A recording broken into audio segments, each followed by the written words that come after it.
My sister claimed my husband loved her and went delusional when we proved her wrong.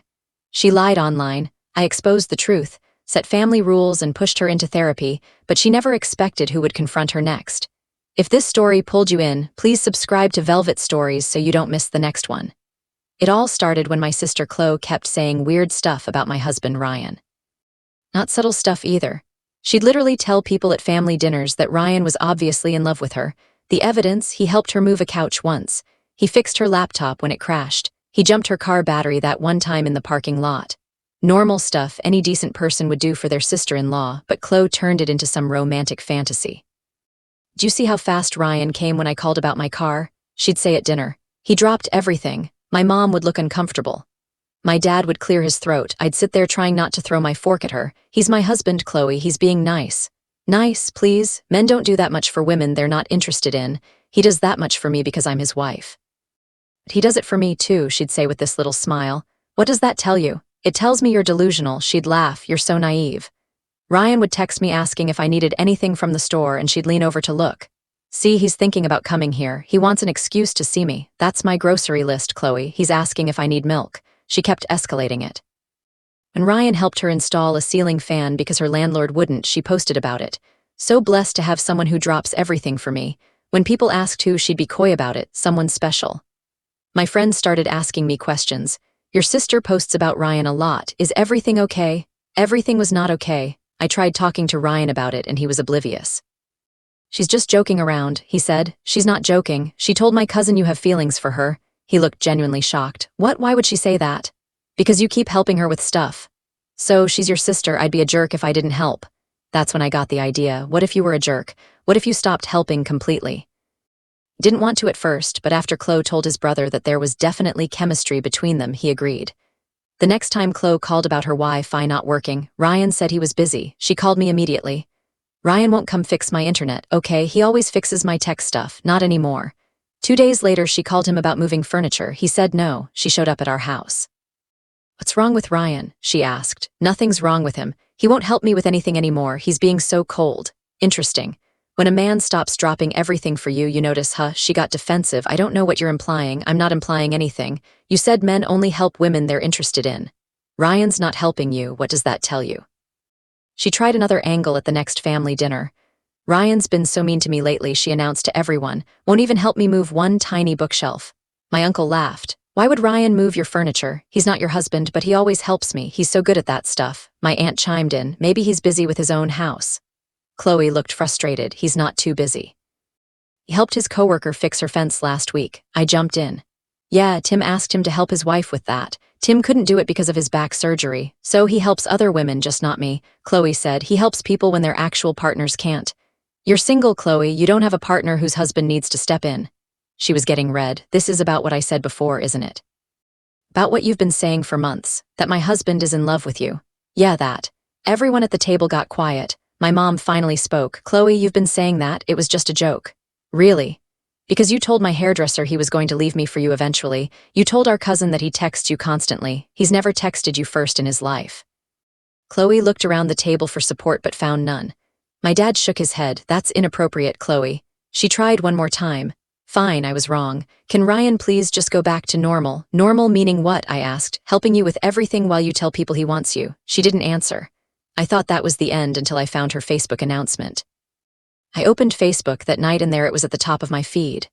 Chloe had posted 3 long paragraphs about taking a break from family events because certain people were making her feel unwelcome and unsafe. She didn't name me directly, but it was obvious. The post talked about being punished for having feelings and how some people can't handle it when others are more desirable than them. She wrote about toxic family members who put their own insecurity above the well-being of others. The post made it sound like she was the victim of some horrible mistreatment instead of someone who spent months telling people my husband wanted her. I read it twice to make sure I wasn't missing something. Nope. She really posted this for everyone to see. My phone started going crazy within 20 minutes. The post already had 15 comments from people asking what happened and telling Chloe they supported her. Most of them were her friends who didn't know our family situation. They left messages about cutting off toxic people and protecting your peace. My phone buzzed with texts from my mom, my dad, Grayson, my aunt, my uncle, everyone asking if I'd seen it, everyone asking what we should do. My dad's text just said, "Call me now." My mom sent 3 messages in a row about how embarrassing this was. Grayson texted asking if KH Low had lost her mind. I stared at my phone as more notifications came in. This was really happening.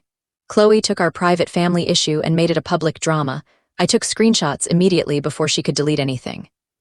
Captured the whole post and all the comments. Sent them to Ryan first, then to my parents, then to Grayson. I needed everyone to see exactly what she wrote before she changed her story. Ryan called me 30 seconds after I sent it. He wanted to comment right away and tell everyone the truth. I told him to wait. We needed to think about this carefully.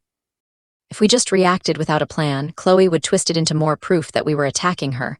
He didn't like waiting, but he agreed. I could hear how angry he was in his voice. This wasn't just about me anymore. Chloe was dragging his name through the mud too. Isabella texted me 5 minutes later. She'd seen the post and wanted to know what was going on. This seemed extreme even for Chloe, she wrote. I called her because this was too much to explain in texts. I told her everything. The months of comments about Ryan being in love with Chloe, the family dinner where it all came out, how Chloe had been telling people Ryan was going to leave me. Isabella kept saying, "Oh my God, and I can't believe this." She felt terrible that this had been happening and she didn't know. She asked why I didn't tell her sooner.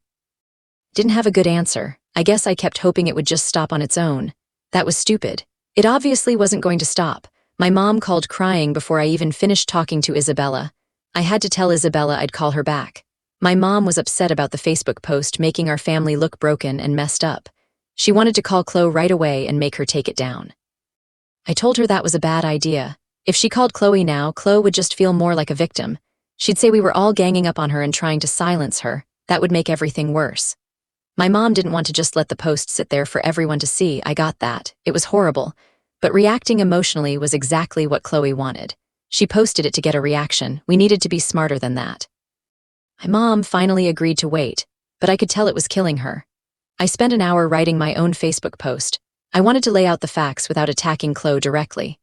I explained that my sister had been telling people my husband was in love with her for months, that she based this on normal, helpful things like fixing her laptop and jumping her car, that we tried to address it privately as a family before it got to this point. I kept it calm and clear, just the facts. I didn't call her names or say she was crazy. I just explained what actually happened. Ryan read it before I posted it and said it was good. He said it made me look reasonable and Chloe look ridiculous without me having to say that directly. I hit post and waited to see what would happen. The comments started coming in right away. People I went to high school with, friends from work, family friends who knew both of us. Most of them were supportive and said they couldn't believe Chloe had been doing this. A few said they'd noticed her posts about Ryan and thought they were weird but didn't want to say anything. Then Nyla commented. She said she remembered KH Low telling her that Ryan was going to leave me eventually. She wrote that she thought it was strange at the time but didn't want to get involved in family stuff. Now she wished she'd said something to me. Seeing other people confirm Chloe's behavior made me feel less crazy. I wasn't imagining this or blowing it out of proportion. Other people saw it too. Chloe responded to my post 40 minutes later. Her comment said I was gaslighting her and rewriting history. She wrote that everyone saw how Ryan used to drop everything for her until I forced him to stop. She said my jealousy and insecurity were destroying the family, not her honesty about Ryan's feelings. The comment was long and detailed. She made it sound like Ryan stopping his help proved there was something between them that I was threatened by. She added that I couldn't handle the fact that Ryan cared about her and that I was punishing both of them for having a connection. It was completely twisted. She took Ryan being nice to his sister-in-law and turned it into this whole romantic thing that didn't exist. Ryan commented on both posts after that. His comment was short and clear. He wrote that he had never had romantic feelings for Chloe, that he only helped her as family the same way he'd helped any relative, that her claims about his feelings had made him deeply uncomfortable for months. He said he stopped helping because the situation became inappropriate when she kept telling people he was in love with her, not because I made him stop. He tagged both me and Chloe so everyone would see it. His comment got more likes than either of our posts. People started commenting under his saying they believed him and that Chloe needed to stop. A few people said they felt bad for him being put in this position. The whole thing exploded after Ryan commented. Extended family members started weighing in. Old friends from college joined the conversation. My uncle commented supporting us. My aunt did too.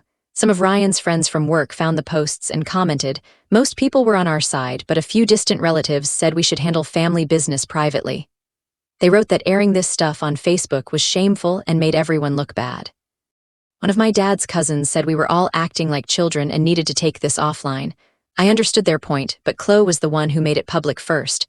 We were just defending ourselves. Still, I started to regret posting anything. This was getting out of control and way more people were involved than I wanted. Chloe posted again the next morning. This time, it was longer and more detailed. She wrote about how men don't always understand their own feelings and how society teaches them to suppress emotional truth. She said, Ryan's discomfort around her lately was actually proof that he was conflicted about his attraction to her. She claimed I had manipulated him into denying the obvious chemistry between them, and that time would prove her right. She added that authentic connections can't be hidden forever, no matter how hard people try to bury them. The post had this fake, deep tone like she was some relationship expert instead of my delusional sister. I read it 3 times trying to figure out if she actually believed this stuff, or if she was just trying to save face after everyone called her out. Ryan saw it and just shook his head. He didn't even want to respond anymore because what was the point? You can't reason with someone who twists everything to fit their fantasy. I screenshot it and sent it to my parents. My mom called immediately asking what we should do. Before I could answer, my dad commented on KHLO's post. I watched it appear in real time. He wrote that her behavior was unacceptable and that she needed professional help to deal with whatever was causing these delusions. He said she owed Ryan and me a genuine apology and that the family couldn't keep pretending this was normal. It was the first time he'd been this direct with her publicly. Other family members started liking his comment within minutes. My aunt added her own comment agreeing with him. A few of my dad's friends commented too, saying they were sorry we were dealing with this. Chloe didn't respond to any of them. She just kept posting other stuff like nothing had happened. Pictures of her coffee, a meme about fake people, a quote about staying strong when everyone turns against you. It was bizarre watching her act like my dad hadn't just publicly called out her behavior. Isabella texted me that afternoon. She said we needed to meet in person without Chloe to figure out how to handle this as a family. She suggested my parents' house so everyone could talk openly. I agreed and texted my mom asking if that was okay. She said yes immediately and that she'd been thinking the same thing. We set it up for the next evening. My mom called my aunt and uncle. I texted Grayson. Everyone said they'd be there. Ryan asked if I wanted him to come, but I told him he didn't have to sit through a whole meeting about my sister's obsession with him. He said he'd come anyway for support. The next evening, we all gathered at my parents' house. My mom had made coffee and put out cookies like this was some normal family get-together instead of an intervention planning session. We sat around the living room and nobody knew how to start. Finally, my dad cleared his throat and said we needed to talk about what Chloe had been doing and saying. He asked if anyone else had heard her make inappropriate comments about Ryan. My uncle spoke up first. He said Chloe had asked him a few weeks ago if he thought Ryan seemed happier when she was around versus when it was just me. He'd thought it was a weird question, but didn't think much of it at the time. Now he realized she was testing the waters to see if anyone else saw what she claimed to see. My aunt said Chloe had asked her something even worse. She wanted to know how long she should wait before telling Ryan how she felt since he was clearly unhappy in his marriage. My aunt had shut that down immediately and told Chloe she was way out of line. But Chloe had just laughed it off like my aunt didn't understand. Grayson shared that KHLO had sent him a long text message about signs that someone is attracted to you, even if they won't admit it. The whole message was clearly about Ryan. She'd listed things like making excuses to be around someone and doing favors without being asked. Grayson said he'd ignored the text because he didn't know what to say. Hearing everyone's stories made me realize how much worse this was than I'd thought. Chloe hadn't just been saying this stuff to me. She'd been working on multiple family members, probably trying to build support for her delusion, or at least plant seeds of doubt about my marriage. It was calculated in a way that made my skin crawl. My mom was crying quietly. She kept saying she didn't understand how Chloe got like this. My dad put his arm around her and said we needed to decide on clear boundaries and consequences. We talked for over an hour about what to do. Some people thought we should just ignore Chloe until she got bored and moved on. Others thought we needed to force her into therapy somehow. I said we couldn't force her to do anything, but we could control whether she was welcome at family events. Ryan agreed and said KHLO needed to understand there were real consequences for her behavior. We finally decided as a family that Chloe wouldn't be invited to any family events until she got therapy and gave us a genuine apology. Not just to me and Ryan, but to everyone she'd involved in this mess. My mom struggled with this decision. She kept saying KHLO was still her daughter and she didn't want to abandon her. My dad reminded her that setting boundaries wasn't abandonment, It was actually the most loving thing we could do because it might push Chloe to get help. My aunt said she'd support whatever we decided. My uncle said he thought it was fair. Grayson said it was past time for consequences. My dad volunteered to call Chloe and deliver the family's decision. He said he felt responsible for not shutting this down sooner when the comments first started. He should have been firmer with her months ago instead of just looking uncomfortable at dinner. My mom tried to argue that she should be the one to call, but my dad insisted. He wanted Chloe to hear it from him so she'd know this was serious. We all stayed while he made the call. He put his phone on speaker so we could hear. Chloe answered on the third ring, sounding cheerful. My dad didn't waste time with small talk. He told her we'd had a family meeting and that everyone agreed her behavior toward Ryan was inappropriate and harmful. He said she wasn't welcome at family gatherings until she got professional help and apologized sincerely. Chloe's voice changed immediately. She started yelling that the family was choosing me over her. She said we were all going to feel terrible when Ryan eventually admitted the truth about his feelings. She called my dad a bad father for taking my side. She said, "My mom must be so proud of herself for raising one golden child and one scapegoat." My dad tried to interrupt, but she just kept screaming. She said, "None of us understood real love or authentic connection." She said Ryan was going to realize what he was missing and come to her eventually, then she hung up on him mid-sentence. My mom burst into tears. She said she never expected it to get this bad. She'd thought Chloe was just going through something and would snap out of it, but hearing her scream like that made my mom realize how deep the delusion went. Ryan squeezed my hand. My aunt looked shocked. Grayson just shook his head. We all sat there for a minute, not knowing what to say. The next morning, I woke up to 17 text notifications. Chloe had posted again. This time, it was a long message about toxic family dynamics and how she was scapegoated for telling uncomfortable truths. She didn't name anyone specifically, but it was obvious who she meant. She wrote about families that can't handle honesty and how they gang up on the person brave enough to speak reality. She said she was the victim of family abuse and that she was going no contact for her own mental health. She made it sound like we'd attacked her out of nowhere instead of responding to months of her inappropriate behavior. The post already had 20 comments from her friends who didn't know our family. They were all supportive messages about cutting off toxic relatives and choosing yourself. People wrote about how proud they were of her for setting boundaries. Someone said, "Families that can't accept truth don't deserve access to you." Another person said she was brave for walking away from abuse. I wanted to comment so badly and set the record straight. I wanted to reply to every single person and tell them what Chloe had actually been doing, but I knew that was exactly what she wanted. She wanted me to engage so she could play victim even more. She wanted a public fight she could screenshot and show people as proof of my toxicity, so I did nothing. I just watched the comments pile up while my blood boiled. Isabella called me about an hour later after seeing everything unfold online. She told me I needed to document all of this properly. Not just screenshots, but a real timeline with dates and witnesses for everything Chloe had said and done. I asked why and she said because this was escalating fast, and if it got worse, I'd need proof of the pattern. So I spent the next 3 hours at my kitchen table writing it all out. Every comment Chloe made at family dinners with the date and who was there. Every social media post with screenshots and timestamps. Every person she told about Ryan's supposed feelings with their names written down. The ceiling fan incident in March. The laptop repair in January. The car battery jump in the parking lot last November. By the time I finished, my hand hurt from writing and I had 6 pages of single-space documentation. But Isabella was right. Having it all laid out like that made me feel less crazy and more in control. I could see the pattern clearly now, how it started small and grew bigger over 8 months. Ryan's brother called him the next morning asking what the hell was going on. He'd seen all the Facebook posts, and then Chloe had messaged him privately saying Ryan had been really mean to her lately for no reason. Ryan put the call on speaker so I could hear.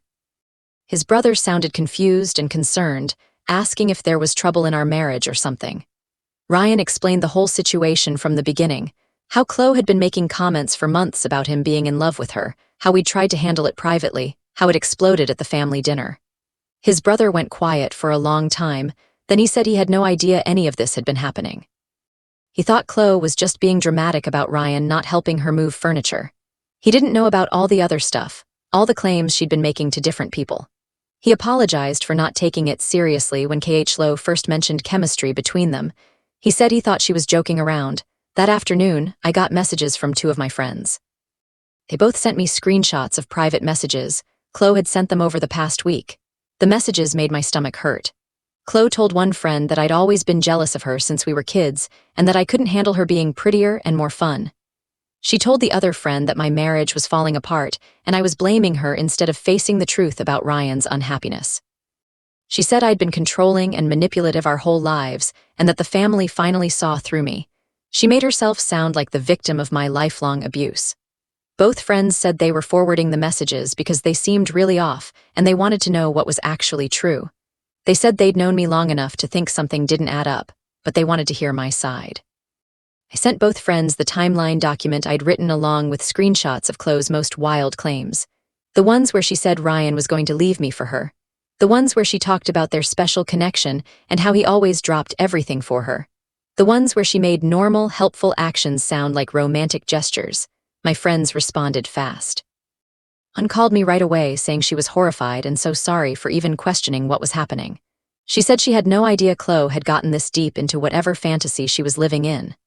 The other friend texted that she felt sick reading through everything and that Chloe clearly needed professional help. They both apologized for not reaching out sooner when they'd noticed Chloe's weird posts about Ryan over the past months. They said they'd thought it was just sister rivalry stuff, not a full breakdown. A week went by after the family meeting where we decided on boundaries. My mom called me crying one afternoon. She said Chloe hadn't answered any of her calls or texts since my dad delivered the family's decision. She tried every day, sometimes twice a day, leaving voicemails saying she loved Chloe and wanted to talk. Nothing. My mom was worried but also frustrated because Chloe was the one who created this whole mess, and now she wouldn't even engage with attempts to fix it. She kept saying she didn't know what to do. Should she drive to Chloe's apartment? Should she keep calling? Should she give Chloe space? I told her I didn't know either, but that Chloe was an adult making her own choices about how to handle consequences. Ryan and I went out to dinner that Saturday trying to decompress from everything. We picked this Italian place across town where we figured we wouldn't run into anyone we knew. Wrong. We were halfway through our pasta when a woman approached our table looking nervous. She said she recognized us from Facebook and that she worked with Chloe. My stomach dropped. She said she didn't want to intrude, but she'd seen all the posts, and she wanted us to know that Chloe had been talking at work about her family turning on her. Several of her co-workers thought the situation sounded really concerning based on how Chloe described it. The woman seemed uncomfortable, like she wasn't sure if she should be telling us this. Ryan thanked her and she started to walk away, but then came back. She said she needed to tell me something else privately. Ryan said it was okay. She could say whatever in front of him. The woman sat down at our table for a minute. She said she was genuinely worried about Chloe's mental state. Chloe had been obsessing over this family situation at work, bringing it up constantly, getting upset at her desk, and her job performance was really suffering. Her boss had talked to her twice already about staying focused. The woman asked if Chloe had always been like this, or if something had triggered this behavior recently. She said it seemed like more than just family drama. It seemed like something had broken in Chloe's thinking. I sat there trying to figure out how to answer that. The truth was, I didn't actually know if something had triggered all of this, or if it had been building slowly over time. I thought back through the past year trying to remember when the comments about Ryan first started. Then it hit me. Chloe went through a really bad breakup about 8 months ago. Her boyfriend ended things out of nowhere and she was devastated for weeks. Right after that was when she started making the first comments about Ryan, the small ones about him being so helpful and nice. I told the co-worker about the breakup timeline, and she nodded like that made sense to her. After dinner, I called my mom and mentioned the breakup connection. She confirmed that Chloe had been really messed up when her ex ended things. She'd cried for days and kept saying she didn't understand what went wrong. My mom said maybe Chloe latched onto Ryan as some kind of safe fantasy because he was kind to her when she was hurting and he wasn't going anywhere. Maybe she needed to believe someone wanted her after feeling rejected. It was the first time any of us had considered that Chloe's obsession might be connected to her own pain instead of just being about Ryan. My dad called the next day with an idea that made my mom uncomfortable. He thought we should try to get Chloe's ex-boyfriend's contact information and see if he'd noticed any concerning behavior before they broke up. My mom didn't want to involve him because it felt like crossing a line, and also because what if he said something that made Chloe look even worse? But my dad and I talked it through, and agreed it might give us important context about whether Chloe's mental state had been declining before the Ryan situation, or if this was something new. We needed to understand what we were actually dealing with here. Grayson said he could reach out to the ex since they used to be friends before the breakup. He texted him that same night and got a response within an hour. The ex said he'd be willing to talk, and that he'd actually been worried about KHLO based on some things mutual friends had mentioned about her recent behavior. They set up a phone call for the next day, and Grayson put it on speaker so my parents and I could hear. The ex sounded uncomfortable at first, but then he started talking about the end of their relationship. He said Chloe became super paranoid and jealous in the last few months they were together. She accused him of being interested in every woman he talked to or even looked at. His coworker asked him a question at the office, and Chloe saw it happen when she stopped by to bring him lunch. She spent the next 2 days convinced he was having an affair with that coworker. He tried to reassure her, but it got worse. She started following him places to see if he was meeting other women. She went through his phone constantly looking for evidence that didn't exist. She'd wake him up in the middle of the night demanding to know who he was dreaming about. He finally ended things because he couldn't live like that anymore, and she completely fell apart.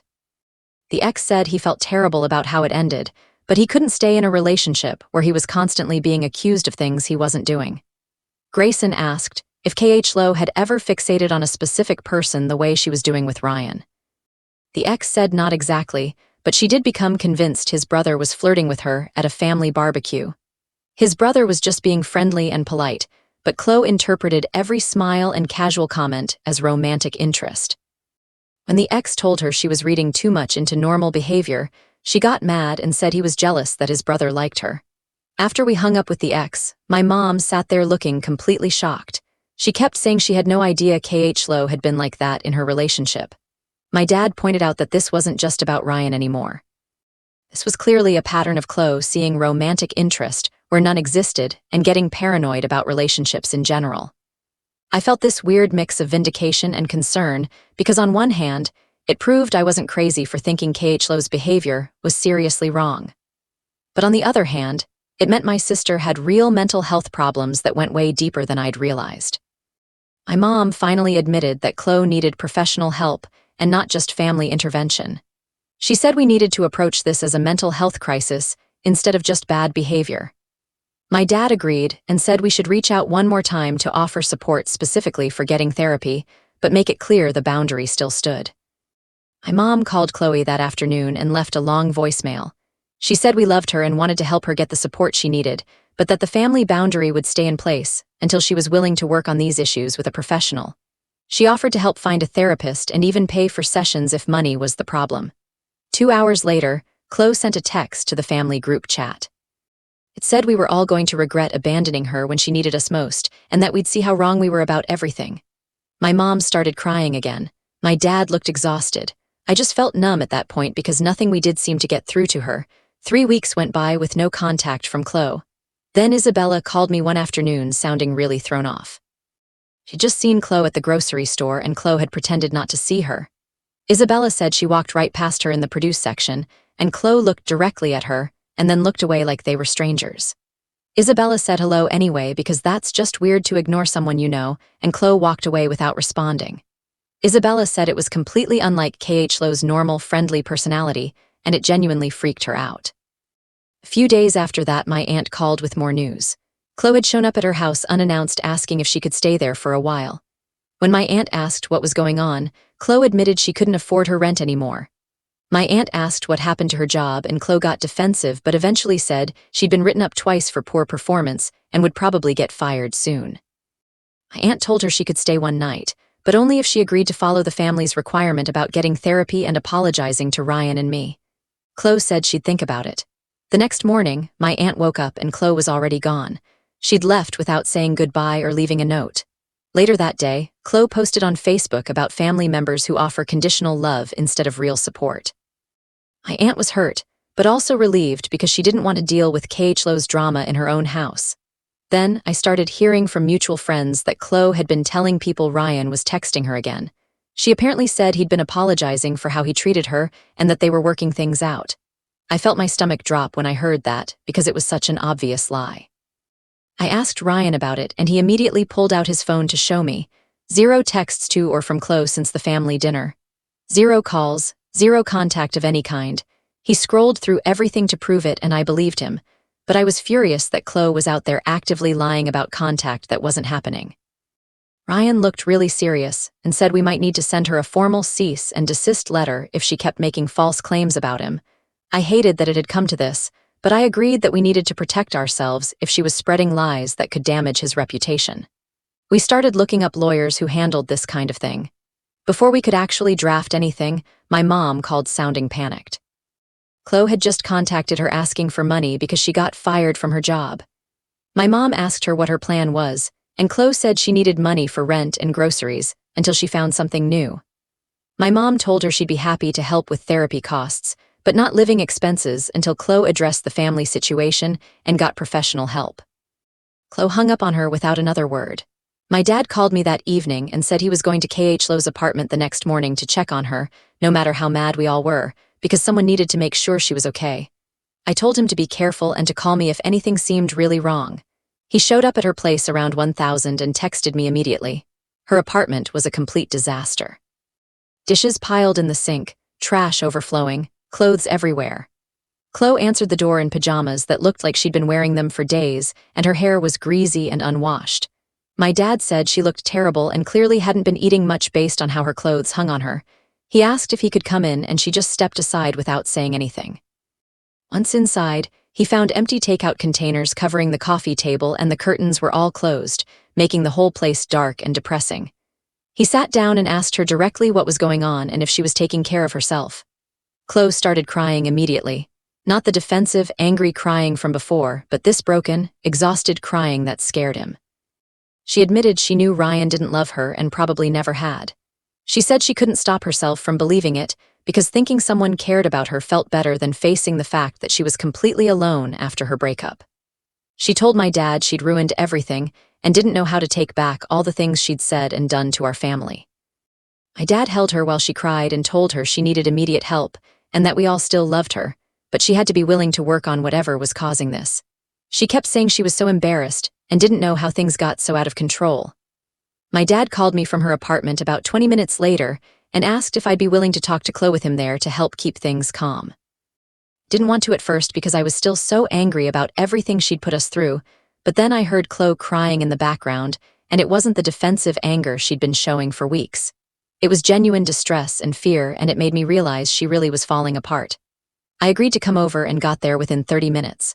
The conversation was awful and awkward in every possible way. Chloe apologized, but then immediately started making excuses about how Ryan's kindness had confused her and made her think he had feelings for her. I cut her off and told her that her confusion didn't justify months of inappropriate comments about my husband or the lies she told everyone about him texting her and wanting to leave me. I said I needed to see real actual change before I could even think about trusting her again. She nodded and kept crying and said she understood. My dad suggested therapy and Chloe agreed right away. She asked if we could keep it between us for now because she was so embarrassed about how out of control everything had gotten. I told her no. The whole family needed to know she was getting help because they were all worried and waiting for her to take responsibility for what she'd done. She looked hurt, but agreed that made sense. My dad spent the next 2 days making phone calls and looking up therapists in our area who specialized in relationship issues and delusional thinking patterns. He found someone with good reviews who had an opening the following week. Chloe accepted the appointment, and my dad offered to drive her there himself, which she agreed to with obvious relief on her face. The night before her first therapy session, Chloe posted a public apology on Facebook. It admitted she'd created a false narrative about Ryan and that she was getting professional help to deal with some personal issues. It wasn't as detailed or specific as I would have liked because she didn't really explain what the false narrative was or apologized directly to Ryan and me by name. But it was a start, and several people commented supportive messages about her taking accountability and getting help. Ryan read the apology the next morning while drinking his coffee. He told me he appreciated that she posted something public, but he wasn't ready to have any contact with her yet. I completely understood and told him to take whatever time he needed to feel comfortable.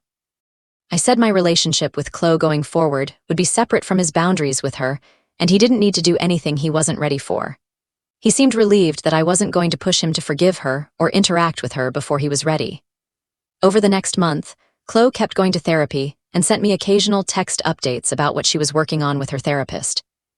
She said her therapist had diagnosed her with some anxiety and attachment issues that had gotten much worse after her breakup 8 months ago. Apparently, She developed this pattern of latching on to unavailable people as a way to avoid actually dealing with her fear of being alone. It explained her behavior, but definitely didn't excuse the months of inappropriate comments and lies about Ryan. I texted back short responses acknowledging her updates, but didn't engage in long conversations because I still needed space from her. My mom called me one afternoon, sounding happier than she had in weeks. She said Chloe had gotten a new job at a different company and seemed to be doing much better overall. Chloe was attending therapy twice a week and hadn't made any inappropriate comments about Ryan or anyone else's relationships during their phone calls. My mom said Chloe was asking about family dinner plans and wondering when she might be welcome again, but wasn't pushing or demanding anything. 2 months passed, and my mom called asking if I'd be okay with Chloe coming to a small family dinner at their house. I told her yes, but only if Ryan could skip it without any pressure or guilt from anyone. My mom agreed immediately and said she understood why he might not want to be there. I expected Ryan to take the out I'd given him, but when I told him about the dinner, he surprised me by saying he'd come with me. He said he wanted to support me and that he couldn't avoid Chloe forever if she was genuinely getting better. I asked him 3 times if he was sure, and he kept saying yes. So we drove to my parents' house together that Saturday evening. The dinner started awkward with everyone being super polite and careful about what they said. My dad asked Ryan about work and Ryan gave short answers. My mom kept offering food to everyone even though our plates were full. Chloe sat across from me and kept her eyes mostly on her plate. About halfway through the meal, Chloe put down her fork and thanked everyone for not giving up on her. She apologized again for all the pain and embarrassment she'd caused, especially to Ryan and me. Her voice shook a little when she said it, and I could tell she meant it this time.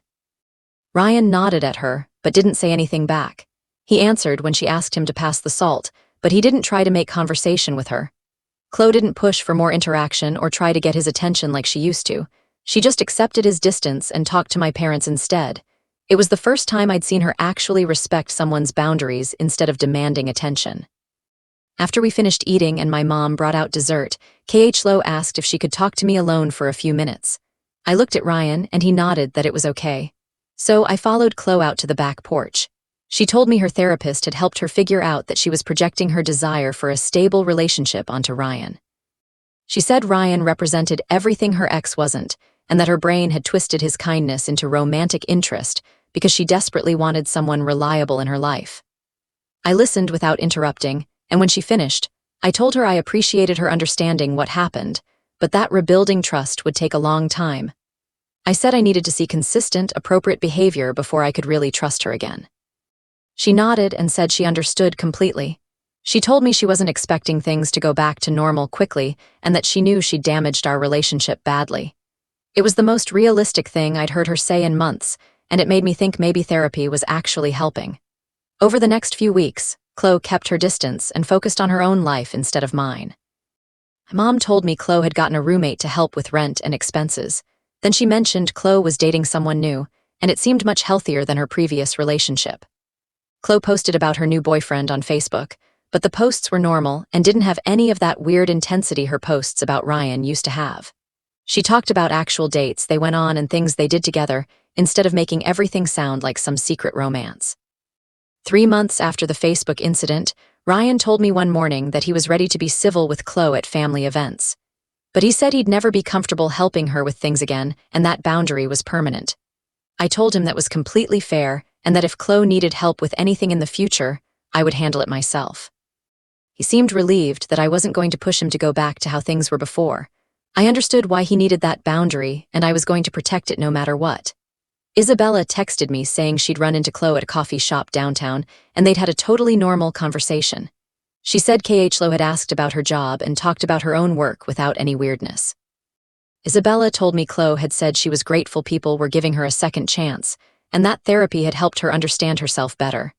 It was good to hear that Chloe was having normal interactions with people again, instead of making everything weird and intense. My parents seemed so much more relaxed at the next family gathering. My mom wasn't tense and worried the whole time. My dad actually laughed at jokes instead of looking uncomfortable, but there was still this awareness underneath everything that our family had been through something big and things would never be exactly the same as before. My dad pulled me aside before we left and told me he was proud of how I'd handled everything. He said I'd been firm about boundaries, but also left room for Chloe to get help, and that took real strength. That night after we got home, Ryan told me he appreciated that I'd never doubted him through this whole mess. He said he knew it must have been hard to confront my own sister, but that I'd always had his back, even when it got really uncomfortable. I told him that was what marriage meant to me and that I'd always choose us over anyone else. We'd gotten closer through this experience because we'd had to communicate clearly and support each other through something incredibly weird and painful. He said dealing with Lo's delusions had actually made him more confident in our relationship because he saw how we handled a crisis together. My mom called one evening to tell me Lo had started volunteering at a crisis center downtown. Her therapist thought it would help her understand other people's struggles better and get outside her own head. Chloe worked the phones twice a week, taking calls from people in bad situations and connecting them with resources. My mom said Chloe talked about the work with real focus and seemed to care about helping the callers find solutions. It was different from how she used to talk about things in her own life, where everything centered on her feelings and what she wanted. 3 weeks into the volunteering, Chloe told my mom about a caller who reminded her of herself after her breakup and how she wished someone had pushed her to get help sooner instead of letting her spiral. My mom took that as a good sign that Chloe was actually learning something from therapy instead of just going through the motions. I asked my mom if Chloe had mentioned Ryan or me lately, and she said no, that Lo mostly talked about her job and her boyfriend and the crisis center. That felt like progress, too, because for months, everything Chloe said somehow circled back to Ryan and their supposed connection. 4 months after the Facebook disaster, my parents hosted Thanksgiving dinner, and I didn't spend the whole day tense and waiting for Chloe to say something weird. She showed up with her boyfriend, and they sat together on the couch talking to my aunt about normal stuff like traffic and work schedules. When Ryan came in from helping my dad with something in the garage, Chloe said hi and then went back to her conversation without watching him or making comments. I caught myself relaxing into the couch cushions and realizing I wasn't monitoring every word she said anymore. During dinner, Chloe asked Ryan to pass the rolls, and he did, and that was it. No loaded looks or comments about how he always helped her. My mom smiled at me from across the table, and I knew she was thinking the same thing I was, that maybe we were actually going to be okay as a family. After dinner, Chloe mentioned she got promoted at her new job to a team lead position, and everyone congratulated her.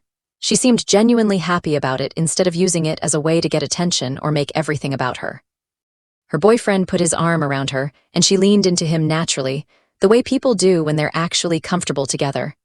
It hit me that this was what Lo's relationship was supposed to look like, not the fantasy she'd built around my husband. On the drive home, Ryan told me he was proud of how our family handled everything without completely falling apart. He said a lot of families would have just stopped talking to each other or picked sides and stayed mad forever. I told him I was proud, too, that we'd set hard boundaries when we needed to, but also left room for Chloe to actually fix things.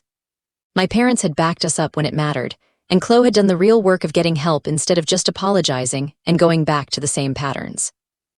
Ryan reached over and squeezed my hand and said, going through something this weird and painful together made him more sure about us than he'd ever been. I squeezed back and thought about how Lo was doing well now with her job and her boyfriend and her volunteering, how I had my sister back in a healthier version. Thanks for being here with Velvet Stories. Your likes, comments, and subscribes help this community grow. Stay tuned for the next story.